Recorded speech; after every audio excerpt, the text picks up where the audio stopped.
Donc, je vais vous parler ce matin de développement durable et de rentabilité pour les PME, sous la forme d'une question, donc, à savoir le développement durable est-il finalement rentable pour les PME? Et la réponse que je souhaite apporter est, on va dire, plutôt sous la forme d'une approche par la performance globale. En guise de préambule, juste quelques verbatims en fait, de dirigeants de PME. Par exemple, lors du Parlement des entrepreneurs d'avenir à Paris, donc fin 2013, les dirigeants expliquaient que la performance immédiate n'était pas forcément un signe de bonne santé. Un autre expliquait que la performance immédiate pouvait être même un signe d'alerte. Et il expliquait, pour moi, la surperformance est même un problème.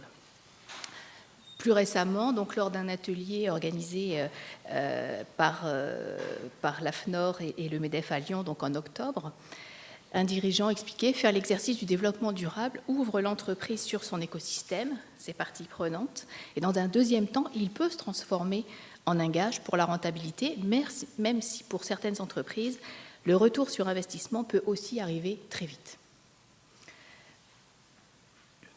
Donc, pour ma présentation de ce matin, je commencerai par une rapide introduction pour rappeler donc, les enjeux du développement durable pour les PME et bien évidemment les freins donc, à l'appropriation de ce développement durable donc, par ces organisations. Et puis j'en viendrai donc au cœur du sujet, à savoir les relations entre développement durable et rentabilité, illustrées donc par cette notion de performance globale. Donc je vous montrerai un certain nombre d'exemples en fait, de cette performance globale. Très rapidement, les enjeux du développement durable pour les PME, eh bien, le développement durable ou la RSE, eh bien, les PME aussi, bien évidemment, sont concernées. C'est une préoccupation stratégique qu'on va retrouver dans la littérature, qu'elle soit anglo-saxonne avec les travaux de Jenkins de 2009 ou qu'elle soit francophone avec notamment les travaux de Courennes 2012. Et pourtant, ces entreprises, ces organisations sont soumises en permanence, au quotidien, à des injonctions paradoxales de leurs parties prenantes, tant internes qu'externes. Donc comment faire avec tout ça et quid finalement de la rentabilité de l'engagement en faveur du développement durable? Comme je l'ai dit, donc, les PME sont confrontées à un certain nombre d'obstacles en matière d'appropriation du développement durable. Donc un certain nombre d'études depuis maintenant très longtemps insistent sur ces difficultés récurrentes qui peuvent se traduire par un manque de temps, un manque de ressources et aussi un manque de compétences. Donc il y a beaucoup de travaux récents qui se développent notamment sur cette thématique de la compétence. Face à ces difficultés, il y a un certain nombre d'acteurs qui se sont mobilisés pour essayer effectivement d'accompagner au mieux ces organisations sur le chemin du développement durable. Et pourtant, ces réponses apparaissent comme globalement, en tout cas, encore assez insatisfaisantes. Parmi ces réponses, on peut citer les démarches collectives territoriales et ou sectorielles sous l'égide d'organismes d'accompagnement ou de clubs d'entrepreneurs, ou encore un accompagnement personnalisé par des consultants, donc sur des thématiques assez spécifiques. Donc venons-en maintenant à la question qui nous intéresse, à savoir la relation entre la rentabilité et le développement durable. J'ai notamment entendu l'expression de serpent de mer, et je trouve qu'elle est assez représentative de ce qui se passe finalement entre le développement durable et le profit. Dans le champ académique, on a effectivement à disposition, on va dire, un très grand nombre d'études sur cette relation entre développement durable et profit. Donc ça fait très longtemps que des collègues s'intéressent à la question, on l'évoquait déjà hier, une vingtaine d'années au moins. Donc beaucoup d'études et beaucoup de méta-analyses donc qui regroupent, on va dire, les résultats d'études, notamment quantitatives antérieures. J'ai cité ici les plus anciennes, les plus connues, hein, donc Orlitsky et Hall, Wallouch et Laroche. Donc vous voyez, ça date déjà un petit peu. Donc beaucoup d'études à disposition, avec finalement des résultats assez contrastés, qui mettent le doigt sur une relation qu'on peut qualifier d'ambiguë entre développement durable et profit. Même si il semblerait qu'il y ait une tendance relativement positive, en tout cas légèrement positive, qui soit observable entre l'engagement en matière de développement durable et la rentabilité. Donc face à ce flou, entre guillemets, ou en tout cas à cette absence de consensus, on va dire, dans la littérature, c'est vrai que les dirigeants restent assez sceptiques par rapport à cette question. Alors comment dépasser le scepticisme? Eh bien en adoptant une posture qui est celle de l'économie positive. L'économie positive, c'est quoi? C'est partir du principe que, effectivement, les piliers du développement durable se renforcent, comme l'a dit Madame Beaulieu, au profit de l'organisation. Autrement dit, comment faire pour que le développement durable ne soit pas qu'un outil de bonne conscience, y compris du point de vue des dirigeants. Parmi les réponses qu'on peut trouver, notamment sur le terrain, mais aussi dans la littérature, il y a celle du reporting et des indicateurs extra-financiers. Je m'appuie ici sur une étude donc, qui est le fait donc, de collègues chercheurs en comptabilité, donc Sagrone et Glem en 2008, qui nous rappellent donc, à la fois les impacts du développement durable sur la rentabilité, qui peuvent être multiples et variés, mais aussi toute la difficulté pour convaincre, entre guillemets, les analystes financiers de faire davantage confiance à ces indicateurs extra-financiers. Donc il demeure en fait une perception assez mitigée. Alors, exemple d'impact positif sur la rentabilité. Donc il y a un effet d'entraînement du développement durable sur la rentabilité de l'organisation, qu'il s'agisse d'innovation, donc ça peut être effectivement l'innovation technologique, on pense aux éco-technologies, mais c'est aussi l'innovation non technologique, donc organisationnelle, l'innovation en termes de modèle d'affaires, par exemple.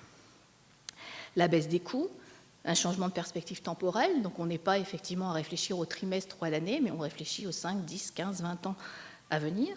Une maîtrise des risques, un effet de réputation, qu'on a déjà évoqué aussi hier, mais qui est extrêmement important, et puis aussi un effet donc, sur les ressources humaines, que ce soit en termes d'attractivité ou de rétention, effectivement, de la main-d'œuvre. Alors, mais pour autant, la question demeure, est-ce qu'il faut finalement tout quantifier ? Alors, on peut effectivement s'intéresser à d'autres approches de la performance qu'une performance purement comptable et financière. Donc, il y a effectivement, on va dire, plusieurs possibilités, plusieurs alternatives. On parle beaucoup de capital immatériel, par exemple, ce qui va nous renvoyer, par exemple, au capital humain, au capital client, un capital structurel. La question étant effectivement comment est-ce qu'on peut traduire en fait ce capital immatériel dans la valeur, par exemple, d'une organisation. Ce qui peut être particulièrement intéressant, notamment quand on réfléchit à une transmission d'entreprise. Donc comment est-ce qu'on peut capitaliser, entre guillemets, tout ce qui a été fait en matière de développement durable.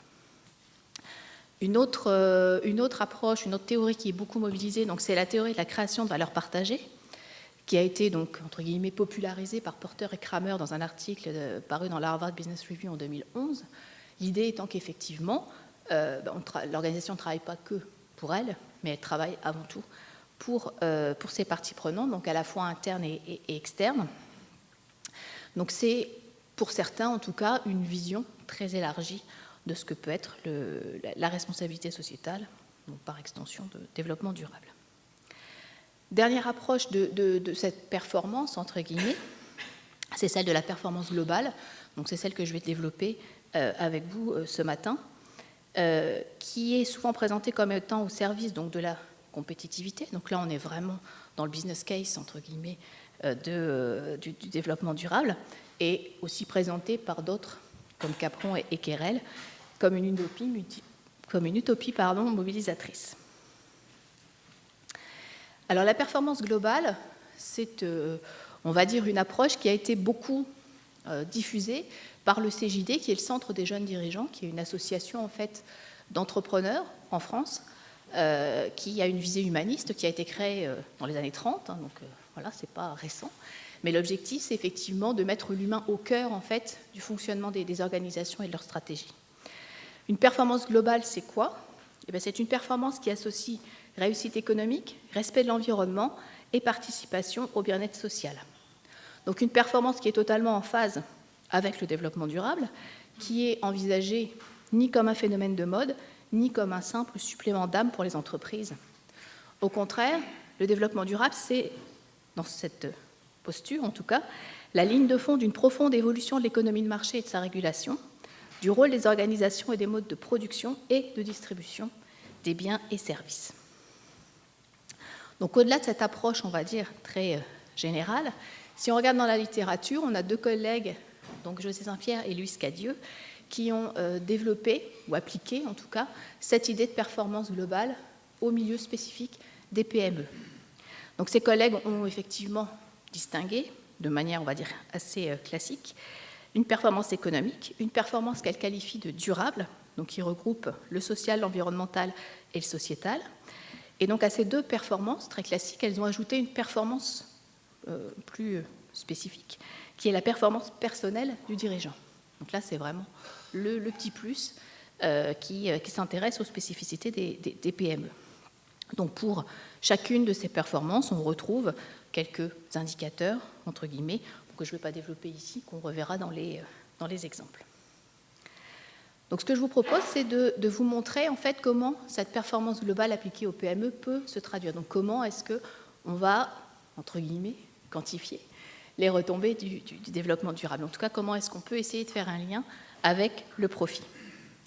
Le premier exemple, donc, c'est le cas d'une PME qui s'appelle Pocheco, qui est un fabricant d'enveloppes, qui regroupe donc 114 salariés, chiffre d'affaires de 22 millions d'euros, et qui a été effectivement une entreprise pionnière dans ce qu'on appelle, en tout cas ce que le dirigeant qualifie d'économie. Donc l'économie, c'est quoi?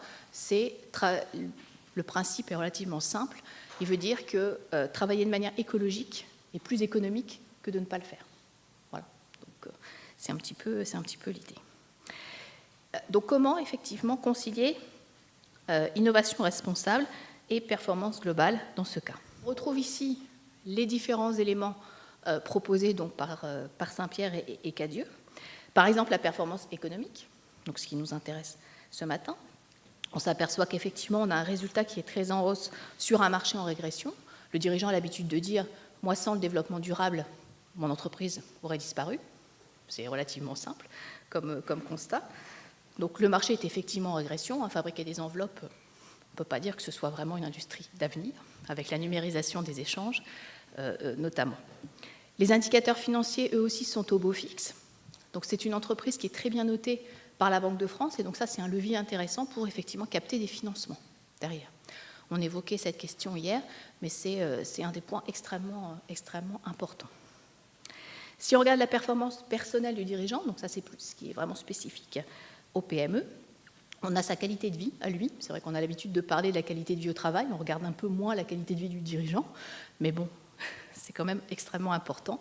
En France, on a des travaux à Montpellier qui se développent, notamment sur la santé du dirigeant, autour d'Olivier Torres. Et voilà, la qualité de vie du dirigeant, ça compte aussi. Autre élément de performance personnelle, c'est l'estime des collaborateurs.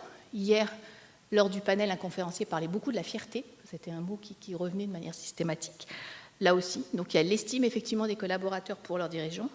Et puis, dans ce volet performance personnelle, on retrouve aussi donc, tout ce qui est retour d'expérience, que ce soit auprès de chefs d'entreprise, auprès d'élèves, d'étudiants, de tout profil, auprès de grand public. Il est d'ailleurs venu, le dirigeant, ici à Montréal, il y a quelque temps, à la Maison du Développement Durable pour faire une conférence. Et il a aussi rédigé en fait 2 essais, l'un en 2012 et l'autre, donc plus récemment en 2015, pour partager avec le plus grand nombre en fait son expérience. Donc ça, c'est pour la performance personnelle. La performance durable en tant que telle, donc qui va se décliner en social, environnemental et sociétal. La performance sociale, c'est par exemple, on l'a déjà dit, mais la fierté des salariés, une très forte adhésion au projet d'entreprise, une amélioration aussi des conditions de travail. Il ne faut pas oublier que c'est effectivement une entreprise de production industrielle, hein, donc les conditions de travail sont difficiles.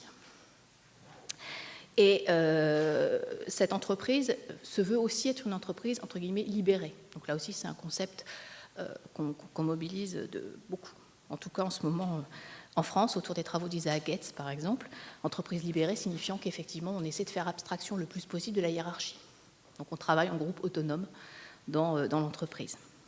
Sur le volet environnemental, donc c'est ce dont le dirigeant est peut-être le plus fier, puisque l'entreprise a atteint une autarcie complète en ressources hydriques.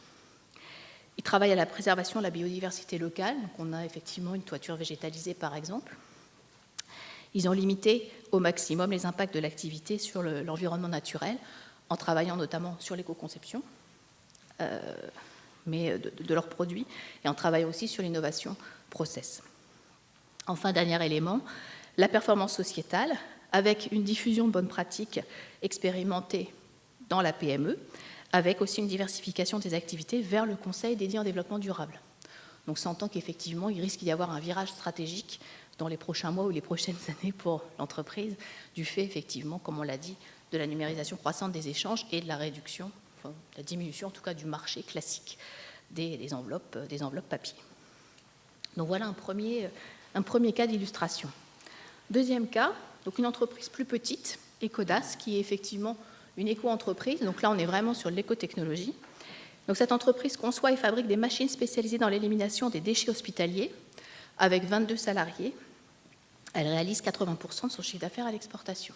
Donc ça, c'est un cas tout à fait particulier.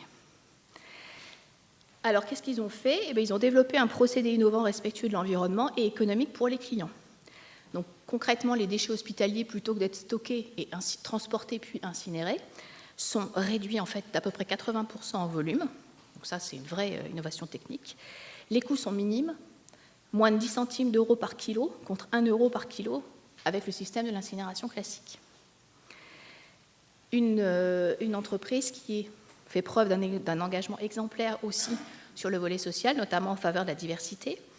Ils ont adhéré à la Charte de la diversité, ils ont adhéré au Pacte mondial et ils soutiennent des associations humanitaires au Maroc, qui est le pays d'origine du dirigeant.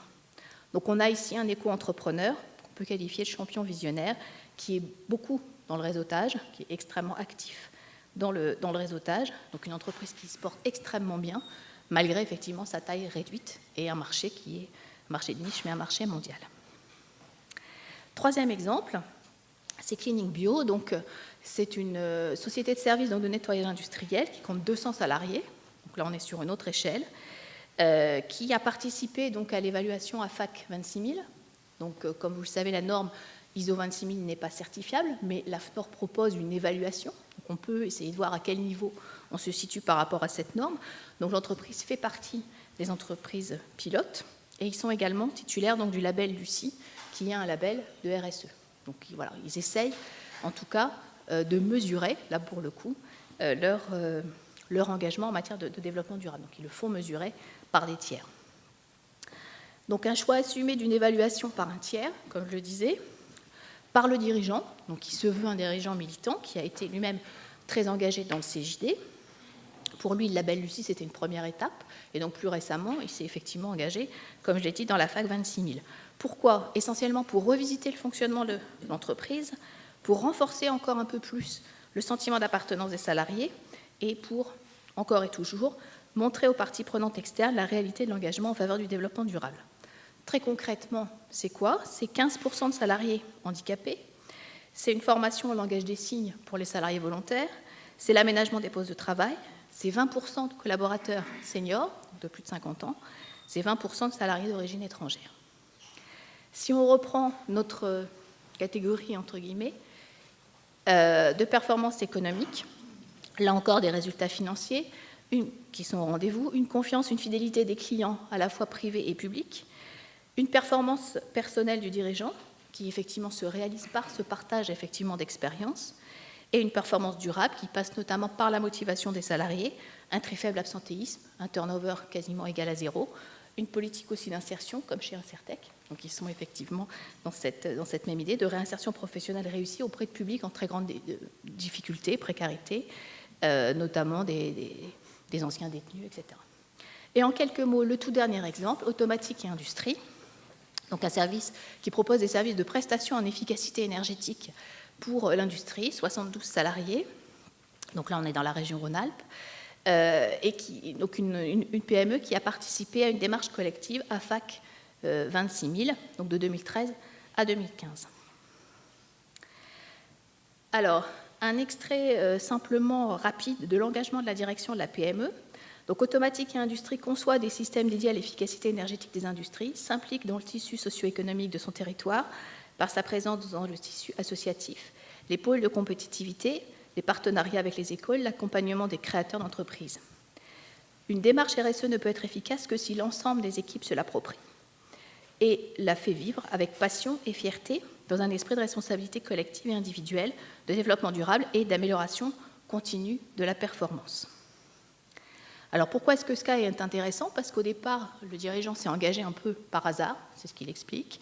C'est une PME qui a des valeurs, une vision, des salariés fiers de travailler dans l'entreprise. On retrouve toujours cette fierté. C'est aussi une entreprise libérée, comme Pocheco tout à l'heure. Si on lui pose la question du retour sur investissement, qu'est-ce qu'il nous dit ? Finalement, un peu comme Madame Beaulieu tout à l'heure, c'est difficile à mesurer. Au pire, ça ne nous coûtera rien. On travaille surtout sur des actions pratiques qui permettent d'augmenter la motivation des salariés. Et surtout, on a perçu donc une amélioration du fonctionnement général de l'entreprise. On est plus performant. Ça, c'est ce que dit le dirigeant. Je conclus. Alors, des valeurs fortes autour, effectivement, de l'équipe, de l'anticipation, de la fiabilité, etc., l'innovation collaborative aussi. Je vous ai mis juste une petite photo, c'est l'exemple du challenge mobilité du mois de juin 2015, où la moitié des collaborateurs ont effectivement participé. Donc, ils ont fait 780 km en tout. Donc, conclusion qui reprend les propos de ce dirigeant qui sont assez emblématiques. Concilier finalement développement durable et performance, c'est quoi? C'est d'abord y croire comme dirigeant, entraîner les salariés avec soi, ne pas trop chercher le retour sur investissement, c'est pas moi qui le dis, c'est lui, mais rechercher de l'enthousiasme provoqué pour faire évoluer de manière harmonieuse l'entreprise et la société. Donc finalement, s'engager dans le développement durable, c'est un pari. La rentabilité sera peut-être vite au rendez-vous, mais si ce n'est pas le cas, les bienfaits en termes de fonctionnement global, eux, sont évidents. Bonjour, Marie-Julie Laperrière du ministère de l'Économie et de l'Innovation des Exportations. Moi, je me posais la question, comme cet après-midi, on va avoir un atelier, concrètement, comment mesurer la rentabilité dans les PME. Fait que si, je vais contrevenir à votre règle, là, si vous pouviez en une phrase me dire, ça serait quoi la chose la plus importante pour qu'une PME soit capable de mesurer ses retombées, qu'est-ce que vous lui diriez là, si une PME demain matin vous appelait? Est-ce que c'est d'être accompagné par un organisme externe? Est-ce que c'est de former le comptable ou quoi que ce soit? Bref, même Mme Beaulieu a dit que c'était vraiment super difficile de mesurer ça. Vous disiez que ça coûtait de l'argent, mais dans le fond, vous ne l'avez pas vraiment mesuré, l'argent. Bref, j'aimerais ça avoir peut-être des idées concrètes là, de choses à mettre en œuvre dans une PME. Oui, alors peut-être juste en deux mots. L'AFNOR a développé là, au printemps 2015 donc un outil spécifiquement dédié aux PME qui peut répondre un peu, je pense, à votre question, qui s'appelle Score RSE, pour aller voir sur Internet. L'idée, c'est vraiment de travailler sur une performance globale.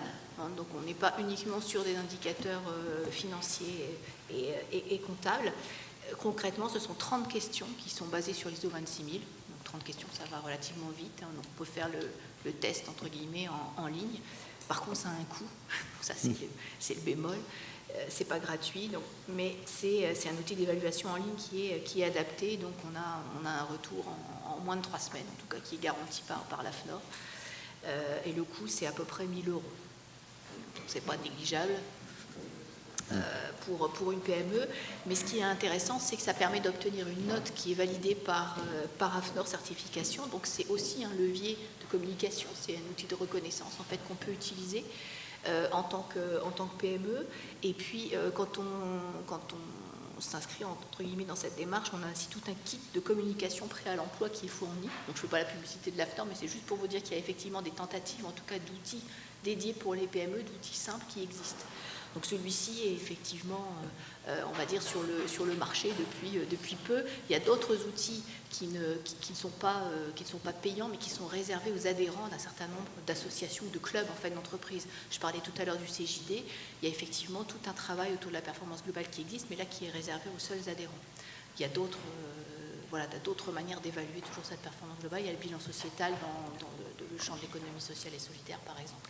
Donc il y a beaucoup d'organismes qui se sont mobilisés en s'inspirant notamment de l'ISO 26000 pour proposer des diagnostics simples, donc en gros en une trentaine de questions.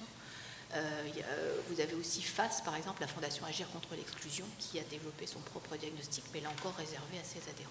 Donc il y a un certain nombre d'outils à disposition, mais il faut un peu faire la chasse sur Internet pour les trouver, donc sachant que certains effectivement sont à disposition de tous, mais payants, comme le score RSE, et d'autres effectivement vont être réservés à des cercles, dans le cadre effectivement d'associations d'entrepreneurs, par exemple. Voilà. Donc il y a des outils qui existent, mais en tout cas la plupart des entrepreneurs en France n'en ont pas conscience, ils ne sont pas trop informés. Donc là il y a encore du travail à faire à ce niveau-là. Mais il y a des choses qui existent et qui sont adaptées aux PME. Donc ça je pense que c'est intéressant, avec toujours le bémol, comme je disais tout à l'heure, qu'il y a beaucoup d'intangibles, il y a effectivement des choses qu'on ne peut pas mesurer.